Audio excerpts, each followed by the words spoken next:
Calgary, up close and televised on Shaw TV.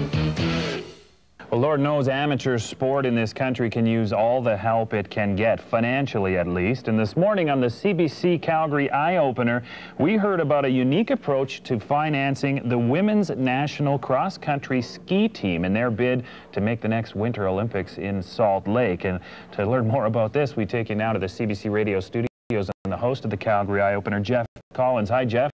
Hi. What was the story here this morning? Well, it was an extraordinary tale.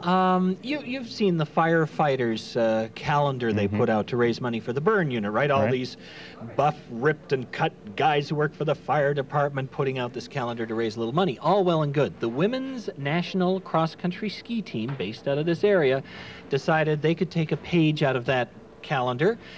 Starting this fall, you will be able to buy a calendar featuring photos of the team members wearing their skis, their boots, and nothing else. They are doing a nude calendar to raise a little money to allow the ski team, the cross-country ski team, to actually get to the Winter Olympics. Wow, this sounds like a drastic move. It should raise them some money, I would think, but it's going to ruffle a few feathers along the way. It is. Now, apparently there are teams in some countries in Europe have already done this, and this is where two members of the five-member team came up with the idea, and they brought it back to the rest of the group, and they all went for it. Now, I guess part of it is part of it has to do with the way athletes regard their bodies, right? On one hand, they're very distant from them in some ways. It's another piece of equipment that has to be tuned, has to be toned, has to be looked after, and yeah, why not use it to raise some money to support the sport? But it also talks about the level of funding support for this sport in this country. Cross-country skiing, until you get to the Winter Olympics, is not a huge deal the way, let's say, hockey would be. So they felt they had to do this. They're happy with the pictures. They're already taken. There are going to be 2 shots of each of the 5 individual members and then a group shot as well, all done very tastefully, they tell us. And we'll have to wait for the fall when the calendars come out to find out if we agree with that. Now, this is a choice that they made as a group, these 5 women?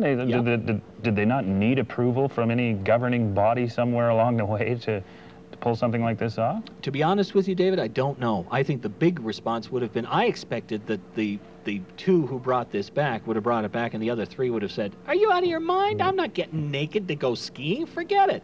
But they went with it. The group itself decided that they were okay with this. I think they're proud of their bodies, and I don't think they have any problems with the idea of doing what is necessary to raise the money they need. Well, there you go. It's a long weekend. You get Monday off, as do we. What do you have in store for us? Well, Monday, Ron Wilson will host an all-Alberta edition of Alberta Morning, and then on Tuesday, I'll be back on the air with my brand new co-host, Donna McElligott, whom you know, and we will be talking about the end of the Black Lounge at the U of C, where the smokers go, euphemistically known as the Black Lung. So an epitaph for the Black Lung, Tuesday on the EyeOpener. Jeff, thanks a lot. Have a good weekend. Sure.